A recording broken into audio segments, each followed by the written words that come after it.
প্রশ্ন হলো, আমি নিজ হাতে তাড়াই বাঁশের বাঁশি বানাই এবং বিক্রি করি। বাঁশি ও বাঁশির সুরের প্রতি আমার এক ধরনের ভালো লাগা কাজ করে।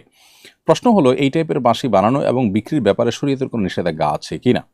প্রিয় দর্শক, সূরা লুকমানের 6 নম্বর আয়াতে আল্লাহ রাব্বুল আলামিন লাহওয়াল হাদিস ক্রয় বিক্রয় করতে নিষেধ করেছেন। এই যে লাহওয়াল হাদিসের কেনা বেচার ব্যাপারে নিষেধাজ্ঞা এসেছে, এখানে লাহওয়াল হাদিস বলতে গান, নিষিদ্ধ গান এবং বাদ্যযন্ত্রের কথা বলা হয়েছে। বিষয়টি আব্দুল্লাহ ইবনে আব্বাস রাদিয়াল্লাহু তাআলা সহ বিশ্ববিখ্যাত মুফাসসির যারা আছেন, নবী সাল্লাল্লাহু আলাইহি সাল্লাম থেকে সার্টিফিকেট প্রাপ্ত যে সমস্ত মুফাসসিরগণ আছেন তাদের তাফসীর এটি। আব্দুল্লাহ ইবনে আব্বাস রাদিয়াল্লাহু তাআলা সহ অন্যান্য মুফাসসিরদের তাফসীরের কথা, আব্দুল মাসউদ রাদিয়াল্লাহু তাআলা সহ তাফসীরের কথা ইবনে কাসির সহ অন্যান্য তাফসীর গ্রন্থগুলোতে উল্লেখ করা হয়েছে এবং বিশ্বের প্রায় সব আহলে সুন্নাত জামাতের উলামা ইকরাম একমত যে বাদ্যযন্ত্রের ব্যবহার করা হারাম এবং যে সমস্ত গানের মধ্যে অশ্লীলতা আছে, যে সমস্ত গানের মধ্যে হারামের প্রতি আহ্বান আছে, সে সমস্ত গান খালি গলায় বলাও হারাম।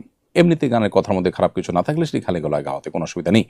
তো এই বাঁশি যেটা আপনি তৈরি করছেন, এটা যেহেতু বাদ্যযন্ত্রের কাজ দেয়, অতএব এটি আপনার ভালো লাগা কাজ করলেও আপনাকে বর্জন করতে হবে যে মুসলিম। এবং অনেক কিছু আমাদের কাছে ভালো লাগে যেটা আমাদের জন্য আসলে ক্ষতির কারণ হয়। ঠিক ছোট শিশুর মতো তার কাছে অনেক কিছু ভালো লাগে।